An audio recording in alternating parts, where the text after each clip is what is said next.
या अय्युहल्लज़ीना आमनुस्तईनु बिस्सब्रि वस्सलाह, ऐ ईमान वालो तुम सब्र के साथ अल्लाह ताला की मदद तलब करो, वस्सलाह और नमाज के साथ इन्नल्लाह मअस्साबिरीन, बेशक अल्लाह ताला सब्र करने वालों के साथ है। अल्लाह ताला ने इस आयत के अंदर ईमान वालों से खिताब करते हुए कहा कि ऐ ईमान वालो अल्लाह ताला से मदद तलब करो। किसके जरिए से? सब्र के जरिए से।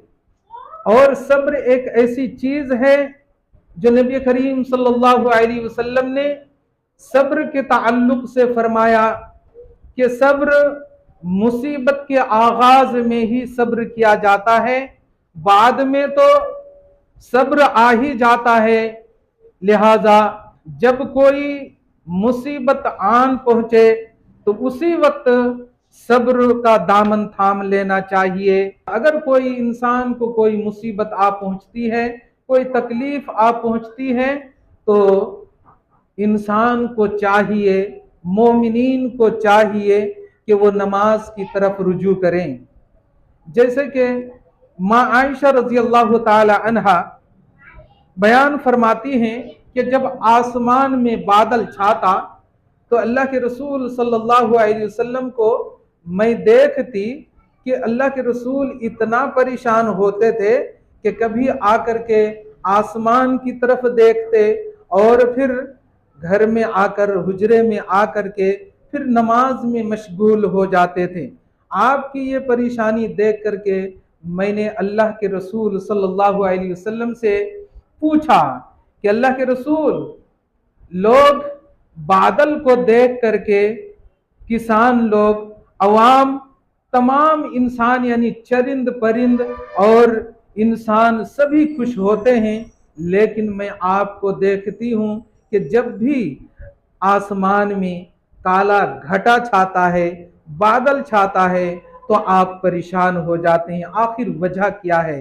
तो अल्लाह के रसूल सल्लल्लाहु अलैहि वसल्लम ने माँ आयशा से कहा, ए आयशा, तुम जानती नहीं, न जाने इस काला घटा के अंदर, इस बादल के अंदर अल्लाह ताला की रहमत है या जहमत है। अल्लाह ताला की रहमत बन करके ये बरसेगी या फिर अल्लाह की जहमत बन करके ये बरसेगी। इसलिए मैं परेशान होता हूँ और कभी आकर के आसमान देखता हूँ, फिर जाकर के नमाज में दुआ में मशगूल हो जाता हूँ, अल्लाह ताला से दुआएं करता हूँ कि अल्लाह इस बादल को और इस काला घटा को हमारे लिए बाइस रहमत बना करके बरसा। यही दुआ करता हूँ, इसलिए मैं परेशान होता हूँ। तो मालूम यह हुआ कि कोई भी परेशानी हो, कोई भी मुसीबत हो, कोई भी आफत आ पहुंचाए, तो इंसान को चाहिए कि उस वक्त सब्र शुक्र करें और नमाज की तरफ रुजू करें और नमाज के जरिए से अल्लाह ताला की मदद तलब करें, क्योंकि अल्लाह ताला ने कहा कि इन्नल्लाह मअस्साबिरीन, बेशक अल्लाह ताला सब्र करने वालों के साथ है। मोहतरम हाजरीन, आगे अल्लाह ताला ने इरशाद फरमाया कि वला तक़ूलू लिमन युक़तलु फ़ी सबीलिल्लाहि अमवात, ऐ लोगो, तुम अल्लाह ताला के रास्ते में शहीद होने वालों को मुर्दा मत कहो, बल अहयाउन वलाकिन ला तशउरून, बल्कि वो जिंदा हैं लेकिन तुम उसका शऊर नहीं रखते। ये एक ऐसी आयत है कि इस आयत को मद्देनजर रखते हुए बाज उलमा गुमराह हो चुके हैं और अवाम को भी गुमराह कर चुके हैं। और यही आयत चीख चीख करके बड़े बड़े स्टेजों में बैठ करके पढ़ते हैं और दलील पेश करते हैं कि देखो, अल्लाह के वली मुर्दा नहीं बल्कि जिंदा हैं। लेकिन इस आयत को गौर से पढ़ने समझने की जरूरत है। क्या कहा देखिए, वला तक़ूलू लिमन युक़तलु फ़ी सबीलिल्लाहि अमवात, कि अल्लाह ताला के रास्ते में जो शहीद हो गए उसे मुर्दा मत कहो। ये बात तो सही है, अल्लाह के रास्ते में जो लड़ते हुए शहीद हो गए वो मुर्दा नहीं है बल्कि वो जिंदा है, बल अहया, वो बल्कि जिंदा हैं। अब वो जिंदा कैसे हैं? अल्लाह ताला ने उसे जिंदा कैसे रखा, क्या खाता है, क्या पीता है, कैसे वो सांस लेता है, नहीं लेता है, ये सारी बातें अल्लाह ताला जानता है। इसलिए अल्लाह ताला ने कहा वलाकिन ला तशउरून, लेकिन तुम शऊर नहीं रखते, यानी तुम्हारे समझ इतनी नहीं है कि तुम इस बात को समझ सको कि आखिर वो कब्र में वो जिंदा कैसे हैं और कैसे सांस लेते हैं, कैसे खाते और पीते हैं और कैसे जिंदा हैं। इसलिए अल्लाह ताला ने आखिरी टुकड़े में ये वाज़े कर दिया वलाकिन ला तशउरून, कि तुम इसका शऊर ही नहीं रखते, तू समझ ही नहीं रखते, तुम्हारी अक्ल में इतनी अक्ल ही नहीं है कि तुम इस बात को समझ सको। तो बहरहाल ये समझ से, हमारे समझ से बिल्कुल परे है। अल्लाह ताला ने ही कहा, लिहाजा हमारा ईमान और अकीदा रखना चाहिए कि अल्लाह के रास्ते में जो शहीद हुए हैं, जो मकतूल हो चुके हैं, वो मुर्दा नहीं हैं बल्कि वो जिंदा हैं, लेकिन हम उसका शऊर नहीं रखते। फिर अगली आयत में अल्लाह ताला ने बहुत ही इंपॉर्टेंट बातें कही है। इस बात को भी, इस आयत को भी हमें समझने की जरूरत है। अल्लाह ताला का इरशाद है वलनबलुवन्नकुम बिशैइन मिनल खौफि वल जू, और अनकरीब हम तुम्हें कई चीजों से आजमाएंगे, या अल्लाह ताला इंसानों को कई चीजों से, कई तरह से आजमाते हैं। एक एक करके अल्लाह ताला ने आगे फरमाया मिनल खौफ, दुश्मन का खौफ दे करके, डर दे करके, दहशत दे करके अल्लाह ताला एक मोमिन को, अपने मोमिन बंदा और बंदियों को आजमाते हैं, डराते हैं, खौफ दिलाते हैं, दहशत दिलाते हैं और आजमाते हैं। दूसरा वलजू, और अल्लाह ताला इंसान को भूख दे करके आजमाता है। एक इंसान, एक घर वाले अच्छे खाते पीते थे, अच्छे कमाते थे, लेकिन अचानक कारोबार ठप हो जाता है, कारोबार फेल हो जाता है और इंसान भूखमरी का शिकार हो जाता है। तो इस तरह अल्लाह ताला कभी, यानी अच्छे खाने पीने वाले को दाल रोटी से भी गुजारा करवाता है, और ये अल्लाह ताला की आजमाइश है। फिर आगे अल्लाह ताला ने कहा वनक़सिम मिनल अम्वालि वल अनफुसि वस्समरात, और हम उनके जान और माल और फलों में कटौती करके भी आजमाते हैं। कई मरतबा अल्लाह ताला किसान को, जो खेती बाड़ी करते हैं, चाहे वो अनाज पानी का हो या साग सब्जी का हो या फल फ्रूट्स का हो, कोई भी खेती बाड़ी करते हो, खेती बाड़ी कभी अच्छी होती है और कभी खेती बाड़ी बर्बाद हो जाती है। फल फ्रूट्स अच्छे लगे होते हैं, लेकिन जब उसे तोड़ने का वक्त आता है तो वो फिर कोई आफत आ जाती है, कोई आंधी आ जाती है और उसे बर्बाद करके रख देते हैं। जो फसल वाले किसान लोग धान, गेहूं, मकई इस तरह की खेती करते हैं और काटने का वक्त आता है, तैयारी का वक्त आता है, अल्लाह ताला कभी तूफान चला देता है या फिर कीड़े मकोड़े उसे खा डालता है। इस तरह जो उसे पैदावार होना था वो पैदावार नहीं होता, कम हो जाता है। इसलिए अल्लाह ताला ने कहा कि वनक़सिम मिनल अम्वालि वल अनफुसि वस्समरात, कि हम उनके जान और माल और उनके फलों में कटौती करके आजमाते हैं। वबश्शिरिस साबिरीन, और आखिर में अल्लाह ताला ने अपने बंदू से एक बशारत दी। बशारत ये दी कि ये सारी आजमाइशों के बावजूद मेरा ईमान वाला बंदा या बंदी जब उसके ऊपर अटल रहते हैं, सब्र कर लेते हैं, तो अल्लाह ताला ऐसे सब्र और शुक्र करने वालों के लिए बशारत दे दी कि वबश्शिरिस साबिरीन, सब्र करने वालों के लिए बशारत है। तो किस तरह सब्र करेंगे? एक इंसान को अच्छी खासी पैदावार जो आता था, लेकिन पैदावार कम हुआ, तो उसके ऊपर अल्लाह ताला का शुक्र बजा लाना चाहिए कि अल्लाह ताला के ही हाथ में है। अल्लाह ताला ने पिछली बार अच्छा दिया था, अब की बार कम दिया, हो सकता है अगली बार और ज्यादा देगा। इस तरह कहकर अल्लाह ताला का शुक्र बजा लाना चाहिए और उसके ऊपर सब्र करना चाहिए और हमेशा अल्लाह ताला के जो हुक्म है, उनके जो अहकाम है, उस अहकाम को अपनाना चाहिए। फिर अल्लाह ताला ने एक चीज हमें सिखलाई, अल्लज़ीना इज़ा असाबतहुम मुसीबा, और जब कोई मुसीबत आ पहुंचे, किसी भी इंसान को कोई मुसीबत उन्हें आ पहुंचे, उसे मुसीबत घेर ले, तो इंसान को चाहिए कि कालू, वो कहे इन्ना लिल्लाहि व इन्ना इलैहि राजिऊन, कि बेशक हम अल्लाह ही के लिए हैं और हम अल्लाह ही की तरफ लौटकर जाने वाले हैं। ये कहकर सब्र कर लेना चाहिए, शुक्र कर लेना चाहिए।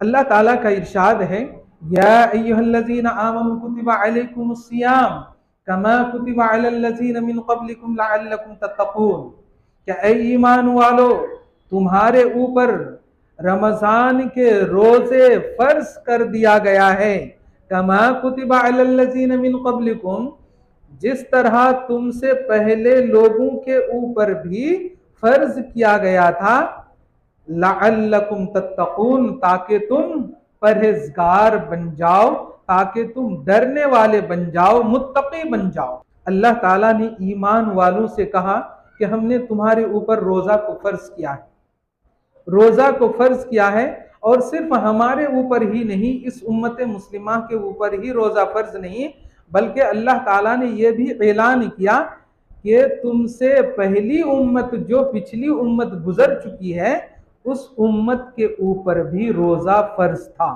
लेकिन काबिल गौर बात यह है कि जिस तरह हमारे ऊपर, इस उम्मत मोहम्मदिया के ऊपर कंटिन्यू यानी तसलसल के साथ पूरे के पूरे एक महीना रोजा फर्ज है, पिछली उम्मत के ऊपर इस तरह रोजा फर्ज नहीं था।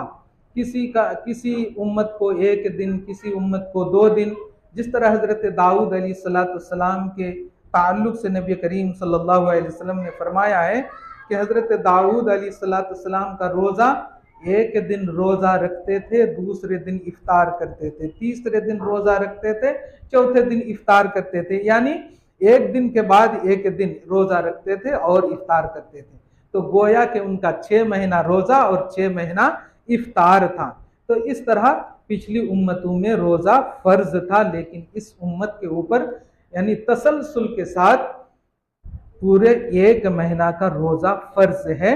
और ये फर्ज क्यों किया, तो अल्लाह ताला ने यहाँ कह दिया लअल्लकुम तत्तक़ून, ये रोजा इसीलिए फर्ज किया गया है ताकि तुम मुत्तकी बन जाओ, डरने वाले बन जाओ, परहेजगार बन जाओ।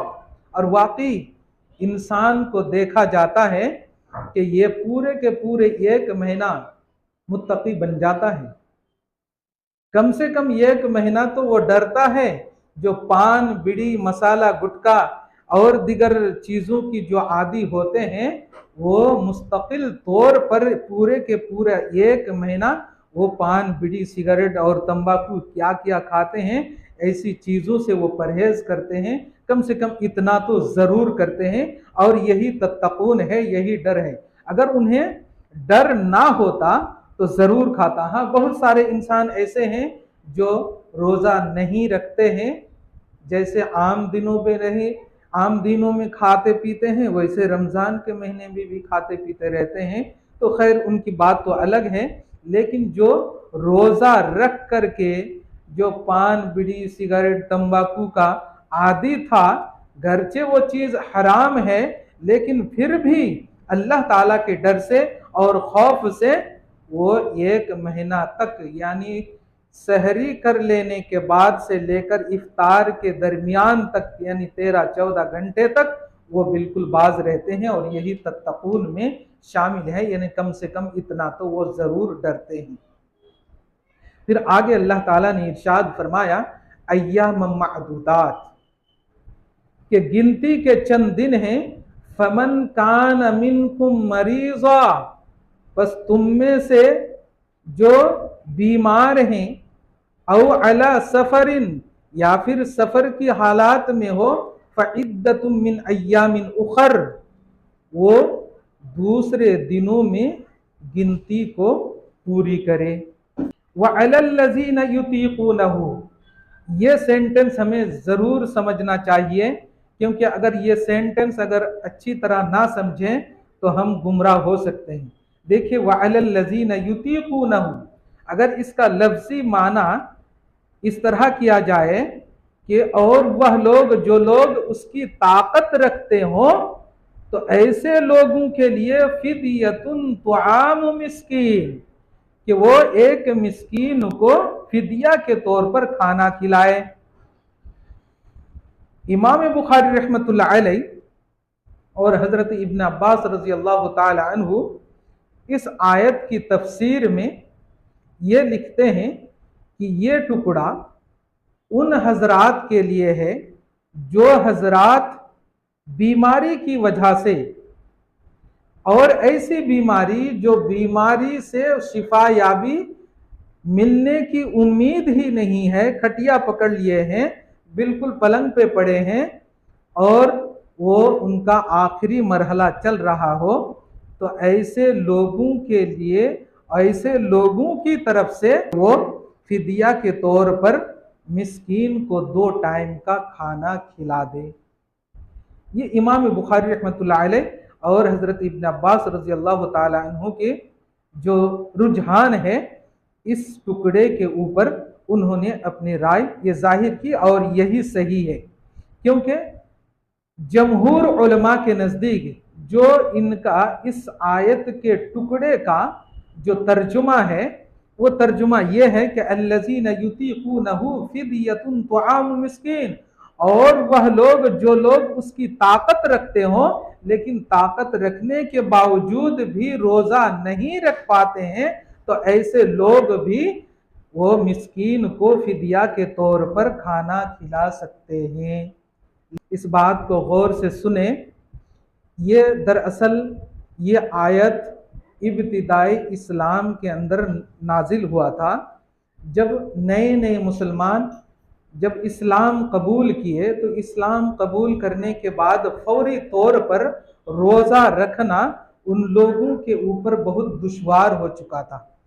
तो दुश्वारी की बुनियाद पर अल्लाह ताला ने उन नए नए मुसलमानों की तरफ उनकी आसानी के लिए अल्लाह ताला ने ये आयत नाजिल फरमा दी कि अगर ताकत है उनके जिस्मों के अंदर, लेकिन वो नए इस्लाम यानी इस्लाम के अंदर नए सिरे से दाखिल होने की वजह से उन्हें बहुत मुसीबत का सामना करना पड़ता है, बहुत मुशक्कत उठानी पड़ रही है, तो वो क्या करे, फिदिया दे दे, यानी एक मिस्कीन को 2 टाइम का खाना खिला दे। वो नए नए इस्लाम में दाखिल होने वालों के लिए ये आयत नाजिल हुई थी। लेकिन दूसरी आयत में इरशाद फरमाया, फमन शहीद मिनकुमुश शहर फलयसुम, कि बस तुम में से जो शख्स इस शहर को पाए यानी रमजान के महीने को पाए, तो फलयसुमहु, वो चाहे कि क्या करे, वो रोजा रखे। जब ये आयत नाजिल हुई तो इस आयत का हुक्म मनसूख कर दिया। अल्लाह ताला ने अल्लज़ीना युतीक़ूनहु फिदियतुन तुआम मिस्कीन का जो हुक्म है, वो नए नए मुसलमान जो हुए थे उनके ऊपर जो ये हुक्म लागू था, अल्लाह ताला ने इस हुक्म को मनसूख कर दिया। आप कुरान मजीद पढ़ेंगे, पहले पारा में ये बात गुजर चुकी है कि मा ननसख मिन आयतिन औ नुनसिहा नअति बिखैरिम मिनहा औ मिस्लिहा, कि हम किसी आयत को मनसूख कर देते हैं तो हम उस आयत के बदले हम बेहतरीन आयत लेकर आते हैं, उस आयत के बदले हम बेहतर हुक्म लेकर आते हैं। तो अल्लाह ताला ने इस आयत के टुकड़े के हुक्म को मनसूख करके अल्लाह ताला ने ये दूसरी आयत नाजिल फरमा दी कि जिसके भी सामने रमज़ान का महीना आ जाए और वो आकिल बालिग हो, वो बिल्कुल स्वस्थ हो, तो वो चाहिए कि वो रमज़ान का रोज़ा रखे। तो मालूम ये हुआ कि सिर्फ बीमार वाले या फिर सफ़र के हालात में हो, ऐसे लोगों के लिए वो रोज़ा जो है ना छूट है, दूसरे दिनों में रखने का हुक्म दिया गया है। लेकिन आगे फिर अल्लाह ताला ने फरमाया फमन ततव्वा खैरन, बस जो शख्स नेकी करने में सबकत करना चाहते हो तो फहुवा खैरुल्लाह, तो वो उनके लिए बेहतर है। वह अन तसूमु खैरुल लकुम, और अगर वो रोज़ा रखते हो तो उनके लिए वो बेहतर होगा। इन कुंतुम तालमून, अगर वो जान ले।